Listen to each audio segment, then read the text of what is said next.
మనసైతే brain మాట అసలు వినదు. జార్జ్ కుట్టి ఎత్తుకులం చెయ్యం హోపు విట్టు కలియారతో అని చెప్తూనే ఉంటది. దృశ్యం పార్ట్ 1 పార్ట్ 2 చూసేటప్పుడు ఆర్గన్స్ ప్యాక్ అయిపోతాయి. ఎస్పెషల్లీ పార్ట్ 2 లో అయితే జార్జ్ కుట్టి ఈ సినిమాకి ఇంకో క్లైమాక్స్ రాసుకున్నాడు అనగానే బ్రెయిన్ హ్యాండిల్ చేయలేదు ఆ షాక్ ని. It's just a beginning. మరి ఈ పార్ట్ 3 ఎలా ఉంది అంటే ఇంకా లాగకు తెగుద్ది అనే రేంజ్ లో ఉంది. ఇంకా లాక్కండి తెగుద్ది. నాకు అదే అనిపిస్తుంది. సినిమా అయితే డెడ్ స్లోగా నడుస్తుంటది. ఆల్రెడీ బ్రెయిన్ చెప్తూ ఉంటది ఒక పక్క అక్కడేం లేదురా అని,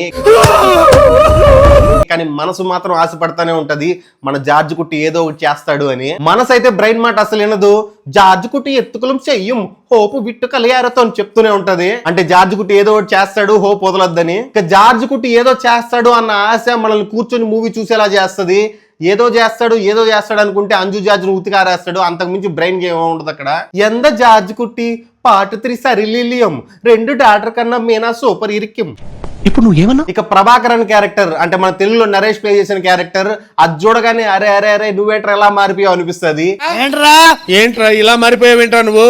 ఇక ఆయన వైఫ్ క్యారెక్టర్ అయితే నువ్వు ఇంకా మారవా అనేలా ఉంటది. పర్ఫెక్ట్ కపుల్ ఇద్దరు. ఇక పోలీసులు అయితే పార్ట్ 1 నుంచి ఆ కేసులో పరువు పోతుంది, ఆ కేసులో పరువు పోతుంది చెప్పి ఆ కేసులో నీళ్ళు పెడుతుంటారు మాటి మాటికి. మొత్తానికి పార్ట్ 1 పార్ట్ 2 ఇచ్చిన రేంజ్ ఎక్స్పీరియన్స్ అయితే ఈ సినిమా ఇవ్వలేదని చెప్పొచ్చు. ఇంకా చెప్పాలంటే ఇంతటితో ఆపేస్తే మేలు దృశ్యం సిరీస్ అని అనిపించేలా ఉంటది. ఈ Malayalam to Telugu డబ్బుడు part 3 version చూస్తున్నప్పుడు ఆడియన్స్ ఫేస్ చేసే బిగ్గెస్ట్ స్ట్రగుల్ వచ్చి క్యారెక్టర్స్ కన్ఫ్యూజన్. మన తెలుగులో ఉండే క్యారెక్టర్స్ వాళ్ళ నేమ్స్ గానీ వాళ్ళ ఫేసులు గానీ వేరు. ఈ సినిమాలో ఏదైనా క్యారెక్టర్ ఎంటర్ అవుతుంది అనగానే వీడు ఎవడరా బాబు అని చెప్పి మనం ఆలోచించడం స్టార్ట్ చేద్దాం పార్ట్ 1 పార్ట్ 2 లో కనెక్షన్ కి.